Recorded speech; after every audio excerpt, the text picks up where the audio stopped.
तो भाई आप में से बहुत सारे स्टूडेंट्स के कमेंट आए थे कि सर जो जे एडवांस्ड का पेपर आपका हुआ था उसकी स्टोरी ज़रूर बताएं। तो आज आपके लिए मैं स्टोरी लेकर आया हूँ जो मेरी खुद की स्टोरी है, and hoping that this will help you, maybe it will inspire you to do well, to do great. तो बात है, it's been like many years now, but I remember everything in detail, क्योंकि class में, कोटा में, even ATP star में मैंने बहुत बार बच्चों को ये स्टोरी बताई है, एंड आप में से कईयों ने पहले शायद सुनी भी होगी। बच्चों बात है 2006 की। In the first attempt 2005 I couldn't get into IIT. ये मैंने पिछले स्टोरी में वैसे बता दिया था। I fail to get into IIT and लेकिन मेरा ड्रीम था, सपना था यार कि मुझे तो आईआईटी ही फोड़ना है, मुझे आईआईटी में ही जाना है, मतलब था। अगर मैंने खुद को एक चांस नहीं दिया तो जिंदगी भर मुझे मलाल रहेगा कि यार जिंदगी एक बार ही तो मिली है। अब बाकी पास्ट लाइफ्स भी होती हैं, फ्यूचर लाइफ्स भी होती हैं, लेकिन क्या पता उसमें क्या होगा, कहाँ पैदा होंगे, क्या रहेगा। तो मैंने खुद को चांस दिया, 1 साल तैयारी की मैंने कोटा में, जिसमें बहुत उतार चढ़ाव आए, लेकिन फाइनली जे एडवांस का एग्ज़ाम आ गया। अब जे एडवांस का मैं एग्ज़ाम की अगर आपको बताऊं तो जे एडवांस का एग्ज़ाम बच्चों मेरा था दिल्ली में एयरपोर्ट के पास, द्वारका के रीजन में एक स्कूल है, माउंट कैरामल स्कूल, वहाँ पे मेरा सेंटर था।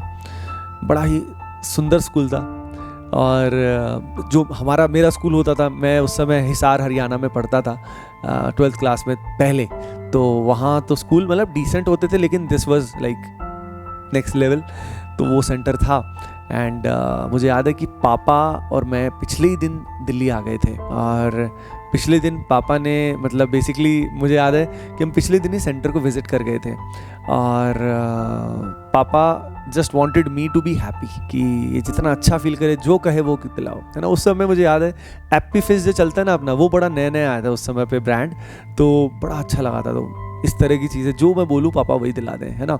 इनफैक्ट वहाँ पे राजेंद्र नगर दिल्ली में एक जगह है, और वहाँ पे एक कुलचे छोले टाइप से मिलते हैं, बड़े फेमस। तो पापा ने शाम को वो ही खिलाए और विजिट भी सेंटर करा दिया, and I was feeling so good. तो फिर तैयार था, टेंशन में भी था, लेकिन भाई ठीक है, अब करना है तो करना है। तो मैं मेमोराइज़ कर रहा था, थोड़ा रिवीजन कर रहा था, मेंटल रिवीजन की कल क्या करना है, कैसे करना है। फिर फाइनली हम सेंटर पे पहुँचे। सुबह लगभग ऑटो से गए, एंड सुबह लगभग रिपोर्टिंग टाइम के आसपास हम वहाँ पहुँच गए। वहाँ पहुँच गए तो अगेन दिमाग में काफ़ी प्रेशर था कि 3 साल से तैयारी कर रहा हूँ, कोटा जाना आना, वहाँ पे इतनी तैयारी करना, इतनी मेमोरीज़, कितने बच्चे, तो बहुत ह्यूमंगस प्रेशर दिमाग पे बन जाता है। लेकिन मैं आपको बता रहा हूँ कि ये सब थॉट्स का है। अगर थॉट्स इतनी ज़्यादा आएंगी तभी प्रेशर है। अगर थॉट्स नहीं है, आप बहुत ही इन द मोमेंट उसी समय पे फोकस कर रहे हो ना, तो आपको टेंशन बहुत ही कम होगी। तो आपको मैं सलाह भी दूंगा कि focus on the given moment, उस समय पे ध्यान दो कि अभी मुझे अच्छा करना है। लेकिन फिर भी थॉट्स बहुत सारे आ जाते हैं। पर मेरे दिमाग में ये बात क्लियर थी कि अगर मैं डर गया तो समझो मर गया, अगर पैनिक हो गया और तो ये मान लीजिए बहुत बच्चों को ये होने वाला है, क्योंकि जे एडवांस का जो एग्ज़ाम है ना, इट इज़ लाइक सब्जेक्ट के टेस्ट के साथ आपके टेम्परामेंट को, आपकी जो करेक्टर है उसको भी वो टेस्ट करता है। तो अब उस साल क्या हुआ था, उस साल पहली बार पेपर जो था वो सब्जेक्टिव से ऑब्जेक्टिव हो गया था, right.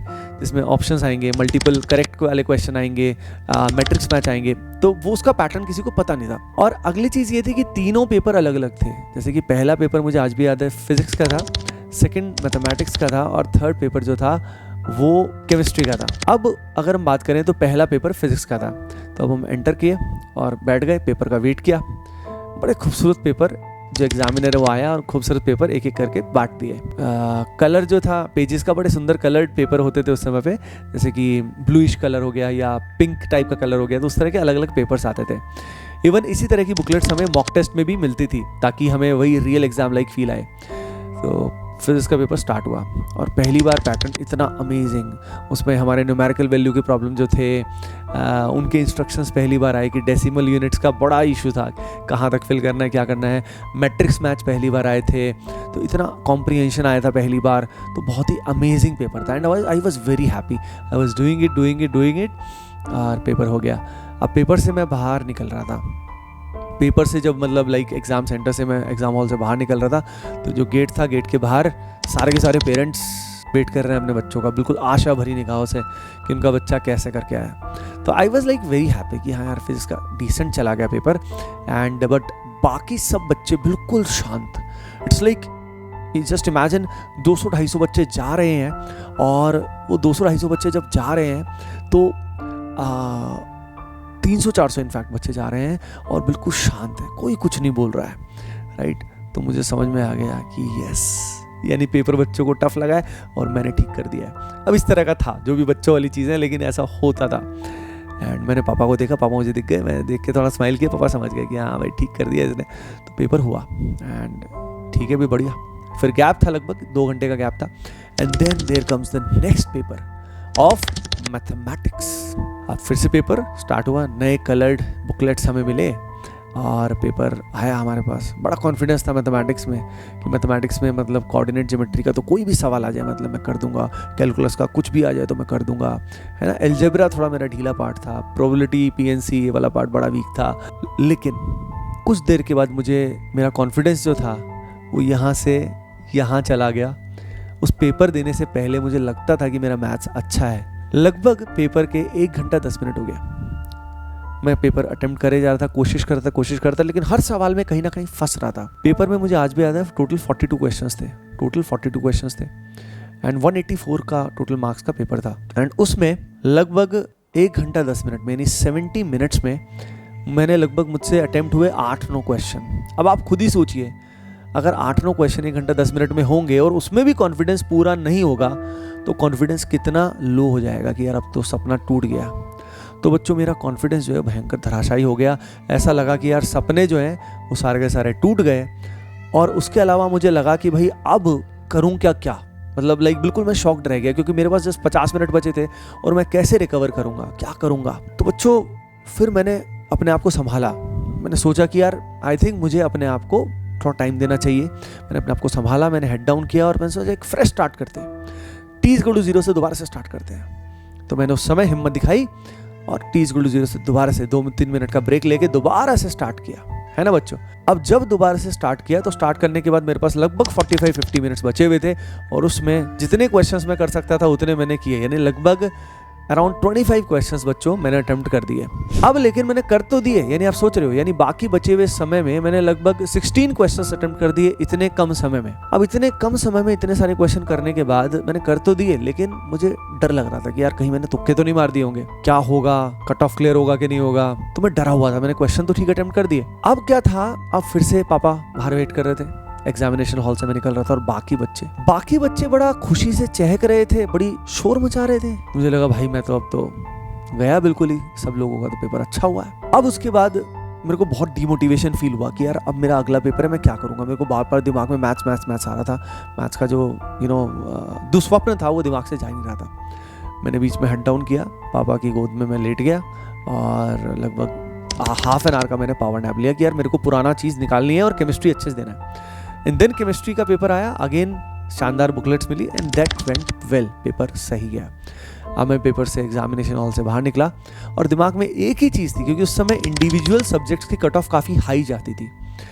There were many students जो ओवरऑल स्कोर अच्छा करते थे, ओवरऑल कट ऑफ क्लियर होता था, इंडिविजुअल क्लियर नहीं होता था। There were many students. तो मुझे लगा यार मैथ्स में बस कट ऑफ क्लियर हो जाए तो पक्का कम से कम सिलेक्शन तो हो जाएगा, एटलीस्ट रैंक का देखी जाएगी। तो मैथ्स में यही डाउट था।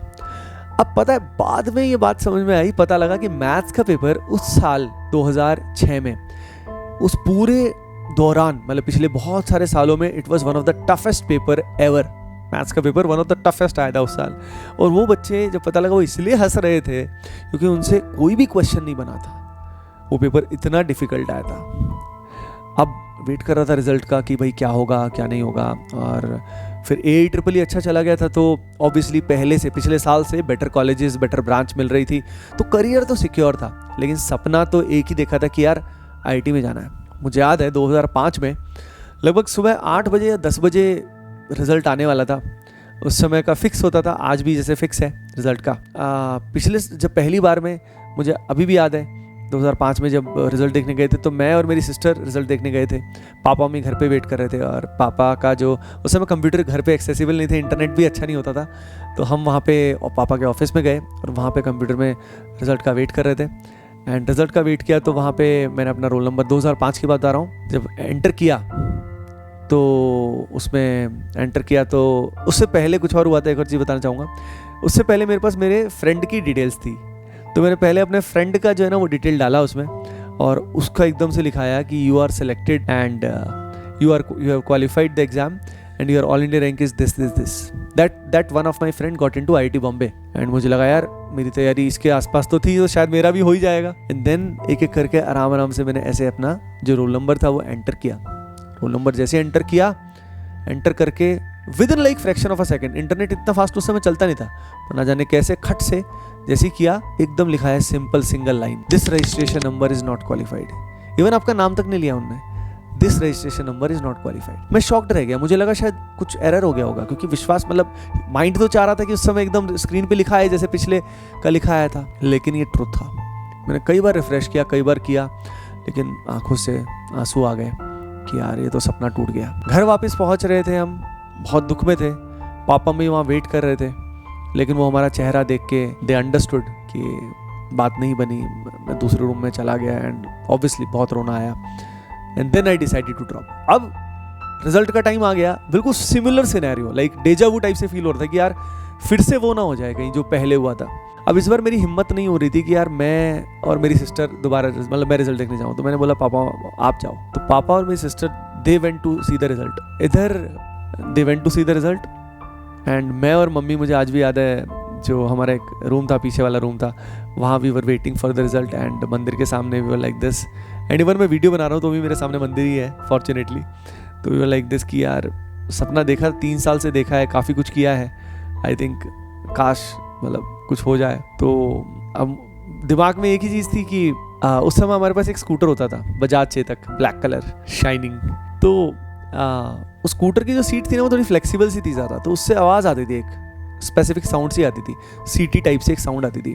तो दिमाग में था कि अगर स्कूटर आ गया तो स्कूटर जब दूर से ही आता था तो भी वो साउंड आ जाती थी, तो अगर ये साउंड आ गई तो इसका मतलब मेरा नहीं हुआ। और मैंने बोला था कि वहाँ अगर हो जाए तो मुझे फ़ोन कर देना लैंडलाइन का नंबर पे।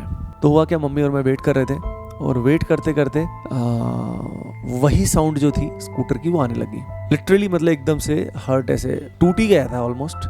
फिर एकदम से रियलाइज़ हुआ कि नहीं ये किसी पक्षी की आवाज़ है, ये स्कूटर की नहीं है। उसी के लगभग कुछ सेकंड्स के बाद फ़ोन बज गया। जो फ़ोन बज रहा था मैं आपको बता नहीं सकता कि मतलब लाइक आई फेल्ट इट कि यार फील हो गया था कि हो गया है। तो मैंने फिर फ़ोन उठाया और मेरी सिस्टर ने सीधा बोला कि तेरी ऑल इंडिया रैंक 2419 आई है। जैसे ही वो सुना और मतलब मैं कुछ बोल ही नहीं पाया, और मैंने मम्मी को बताया तुरंत, और वी वर लाइक एक्सटेटिक, मतलब भयंकर, क्या ही बोलूँ, मतलब शब्द ही नहीं मेरे पास। एकदम से 3 साल का मतलब फ्लैशबैक एकदम से कि कितने सालों से I was thinking of going to top IITs। कैसे सोचा था कि क्या मैं कर पाऊँगा, क्या एक एवरेज स्टूडेंट, एक मिडिल क्लास फैमिली का बच्चा, उस समय एक्सेसिबिलिटी कम थी, क्या ये कर पाएगा, क्योंकि मैं बहुत ज़्यादा सुपर इंटेलिजेंट टाइप भी नहीं था, तो क्या मुझसे हो पाएगा, बहुत बहुत अंदेशा, बहुत डर भी थे। Finally I got it and we got it. ये सब मेहनत होती है, पूरी फैमिली की मेहनत होती है, इसमें बहुत सपोर्ट होता है बचपन से, और लेकिन कई बार इतनी मेहनत करने के बाद भी हमें वो चीज़ अचीव नहीं हो पाती, इट हैपन्स। तो इसमें भगवान का भी बहुत, ग्रेस का भी बहुत बड़ा रोल रहता है, लेकिन we should try and give our best, that's what we can do. And then पापा and sister came and we celebrated and, और कमाल की बात ये थी कि उस दिन रिश्तेदारों के ज़्यादा फ़ोन नहीं आए। नॉर्मली क्या होता है, जब आपका नहीं होता ना तब रिश्तेदारों के फ़ोन आते हैं और वो बोलते हैं कि भाई, पूछते हैं कि क्या रहा क्या नहीं रहा, है ना। लेकिन उस दिन कम आए, right, because somehow they knew it, somehow they got it, पता नहीं कहाँ से उनको न्यूज़ पता लग गया। फाइनली आई गॉट इट, है ना। अब अगर आप जानना चाहते हो कि इसके आगे क्या हुआ, इसके आगे की स्टोरी क्या है, what happened during those days when result के बाद काउंसलिंग, एंड काउंसलिंग के बाद जब आपको आपकी IIT मिलती है, फिर आप कॉलेज में जाते हो फर्स्ट ईयर, अगर आप उसके बारे में जानना चाहते हो तो अगेन कमेंट करिए, I will bring the story for you, hoping that this might have inspired you, so make sure to share it with your friends. Okay, चलिए, take care, bye bye and love you all.